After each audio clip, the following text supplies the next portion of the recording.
Coming up on We Talk News this week, the public comment period on the DEA's plan to reschedule cannabis to Schedule 3 is now open. We'll share the link to have your words heard. Plus, the hemp world reacts to Congress's late move adding an amendment to the proposal for the Farm Bill law of 2024. We talk with Kerry Hinkle for the US Hemp Roundtable. And New York City starts to raid warehouses and lock out the illegal cannabis storefronts in the Big Apple. Plus, could the state of New Hampshire join the other 5 New England states as adult use legal in June? We'll have the latest from the Live Free or Die state.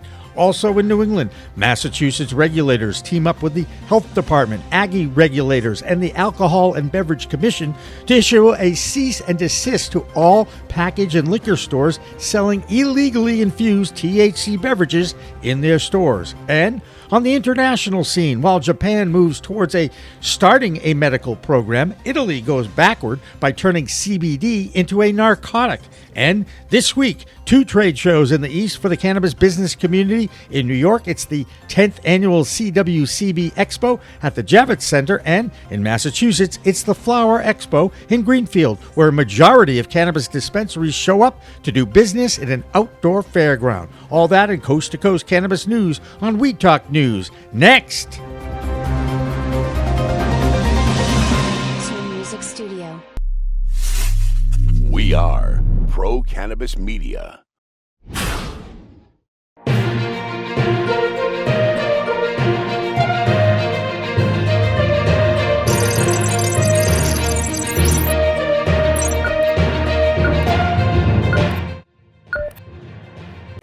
Hi everyone, welcome to this week's We Talk News. I'm PCM founder Jimmy Young, filling in for the vacationing Elena Pinto this week here in Massachusetts. I'm Karen Black in Arizona, co-anchoring with Jimmy, while Elena enjoys some time off. This is the beginning of a public comment period to the DEA on their potential move of cannabis from Schedule 1 to Schedule 3 of the Controlled Substances Act. The industry wants to hear from everyone with an opinion about this move that is being urged by the Biden administration. We're sharing the link for anyone to comment at regulations.gov/DEA-2024-0059-001. Here's a look at the image from the website. Just understand you have to have your comments in by July 22nd, 2024. This is a chance to tell your own cannabis story. Pro Cannabis Media is urging everyone who has a story about cannabis changing or saving your life when you use it responsibly as a plant medicine to share it with the DEA. Now, let's start our state-by-state, coast-to-coast coverage of cannabis news in Virginia with Joe Parsons, who was able to get an interview with the Chief Strategic Officer for Jushi Holdings, Trent Willebeck. I'm Joe Parsons with the Virginia Cannabis Connection, and this is the Virginia Cannabis Report on Weed Talk News. With the 60-day public comment period counting down, Pro Cannabis Media has been dedicated to getting the industry reactions on all the latest historical cannabis news. In the Commonwealth of Virginia, there's no bigger company than Jushi Holdings. Jushi is the MSO parent company of Beyond Hello, a medical dispensary chain with 6 locations in the Commonwealth. With 35 locations from coast to coast and more on the way, they're one of the largest MSOs in the nation. Trent Willebeck, Chief Strategy Officer of Jushi Holdings, agreed to give his input to Pro Cannabis Media on all the latest cannabis news and how it affects one of its largest markets, Virginia. Were you surprised by this news, especially of how quickly the process is moving forward? Yeah, I think, look, it was a historic month of April. With a lot of work that had led up to it. And it's something that I feel like's been, quite frankly, a long time coming.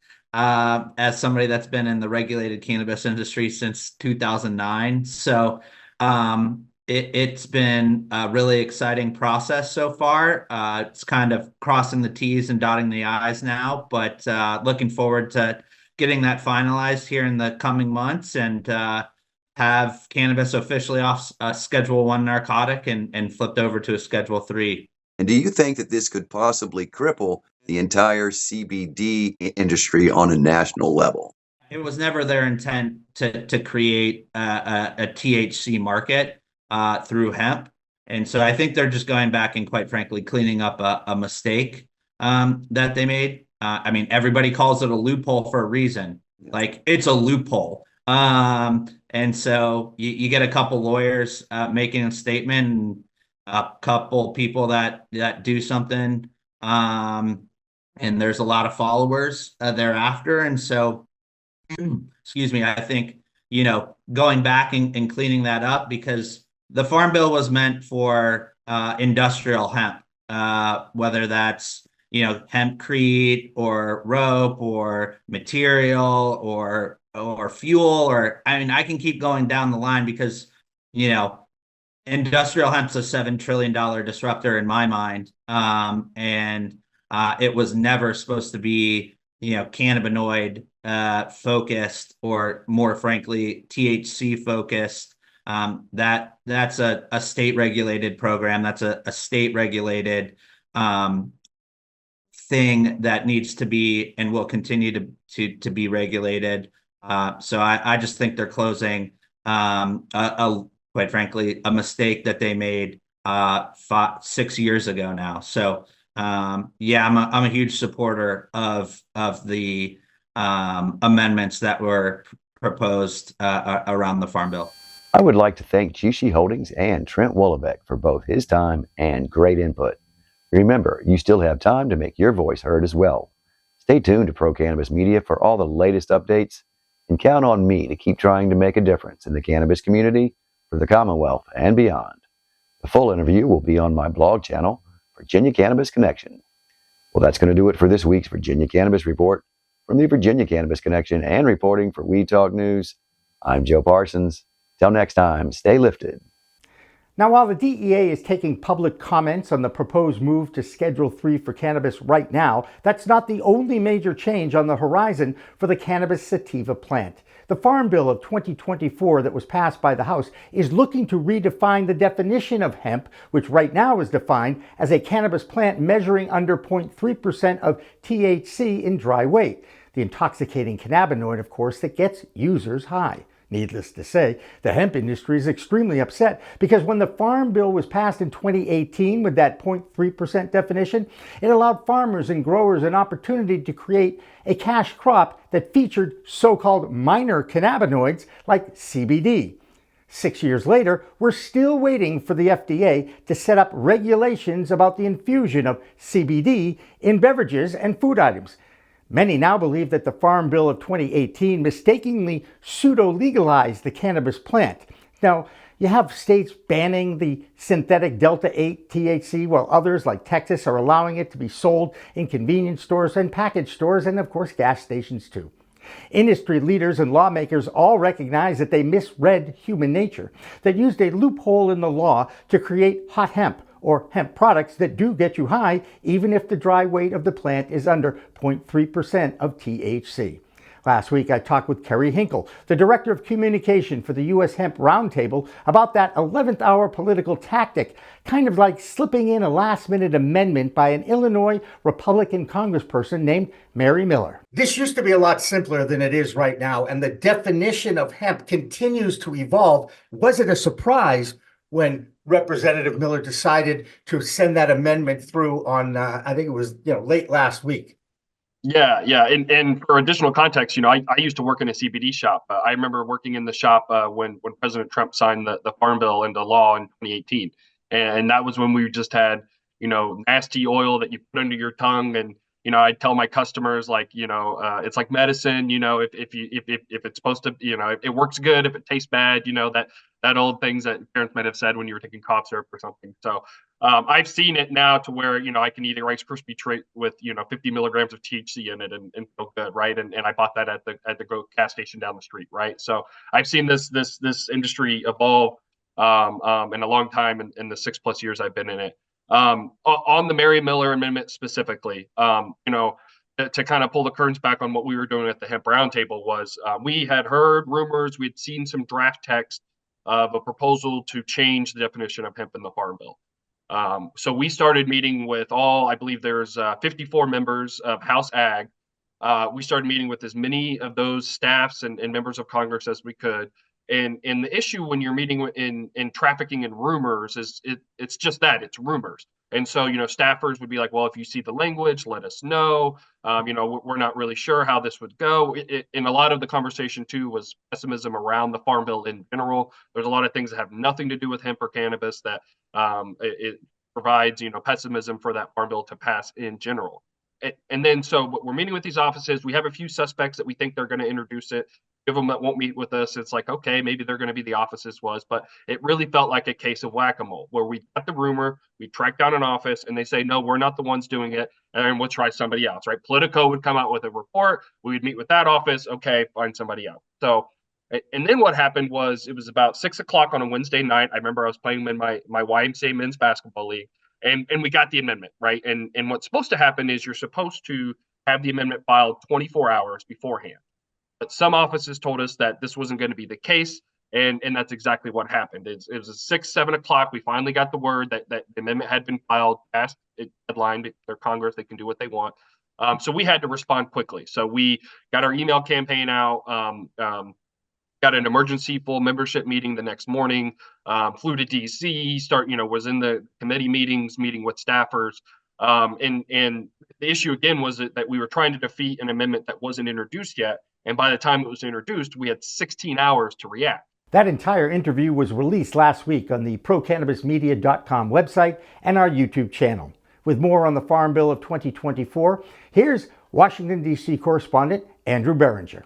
I'm Andrew Berenger, and this is the DC Area Report for We Talk News. The House Agriculture Committee has approved a controversial amendment to the 2024 Farm Bill that would effectively ban most consumable hemp products, including popular items like Delta 8, THC, and CBD products containing any measurable amount of THC. Now, this move has sparked a heated debate within the cannabis industry, with some supporting the amendment as a necessary fix to close a loophole in the 2018 Farm Bill that legalized hemp, while others argue that it is an overreach that won't address consumer safety concerns. Supporters of the amendment, including some multi-state cannabis operators, believe that hemp and cannabis should be regulated under the same federal framework to ensure a level playing field and prevent unregulated, potentially dangerous products from flooding the market. However, critics argue that the amendment goes too far and that the solution lies in comprehensive regulation of the entire plant rather than prohibition.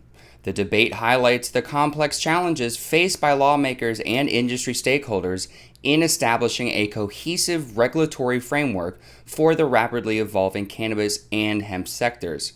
While there is a broad consensus on the need for federal oversight, the specifics of how to achieve this goal remain contentious. Some experts predict that the Farm Bill in its current form may face opposition in the Senate, setting the stage for further negotiations and potential revisions. As the legislative process unfolds, the cannabis industry and consumers alike will be closely watching to see how this critical issue is ultimately resolved. Stay tuned. I'm Andrew Berenger reporting for We Talk News. I'm Karen Black from Greenfinger Consulting with the Arizona Cannabis Report for We Talk News. It was a mixed bag for Curaleaf this week. The D.C. Circuit Court ruled a wrongful termination suit brought by Gilbert, Arizona union organizer Anissa Keene lacked substantial evidence. However, 3 other violations from the National Labor Relations Board still stand. It's a bit tricky since 2 of the charges are related to Keene's dismissal. Notably, one of the judges expressed concern about the NLRB exercising jurisdiction over the dispensary dispute since cannabis is illegal at the federal level. 4 Arizonans are in the news. 3 of them formed a new law firm, and the 4th received a top cannabis honor. Partners Tom Dean, Julie Gunnigal, and John Udell founded the Full Spectrum Law Collective, which is, and I quote, dedicated to championing cannabis rights with unwavering commitment and expertise, end quote.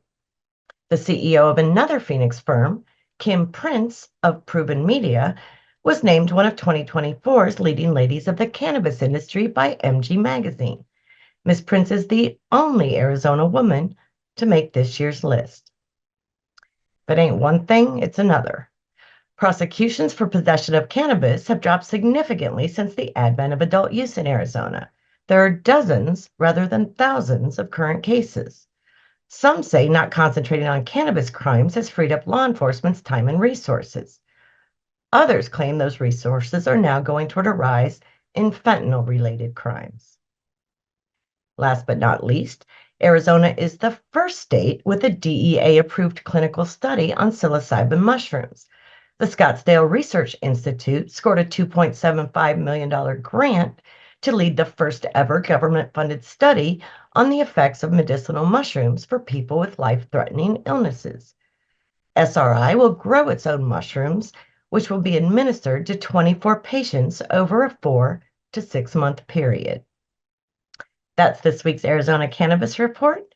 I'm Karen Black from Greenfinger Consulting reporting for Weed Talk News. I'll send you straight over to Marianne Cursetjee, who has news on arrests and media appearances in Oregon this week.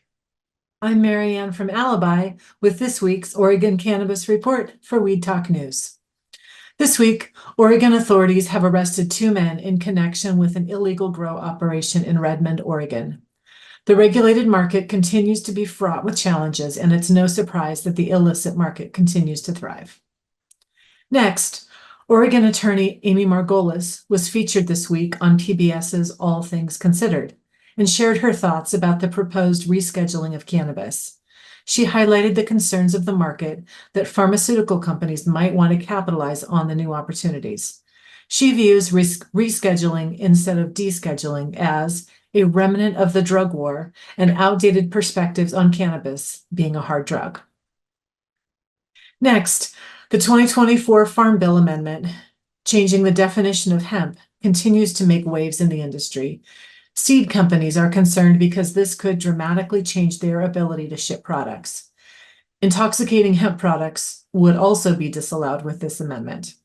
It's uncertain what form the final bill will take and whether or not it will be passed this year. And finally, there were 3 main benefits of cannabis legalization: clean, tested product, reduced access to minors, and reducing cash flow going to illicit operations. Sadly, all 3 of these tenets are being challenged by the haphazard regulations and complicated framework of the regulated market. That's the Oregon Cannabis Report for this week. I'm Marianne with Alibi for Weed Talk News. That will do it for the A block of Weed Talk News. I'll be back, and Karen Black as well, with the rest of the Weed Talk News for this past week, including a story about Massachusetts, where the ABC, the Alcohol Beverage Commission, has shut down any sale of infused Delta 8, Delta 9 products in liquor and package stores in the Commonwealth. So don't go away. The B block is next.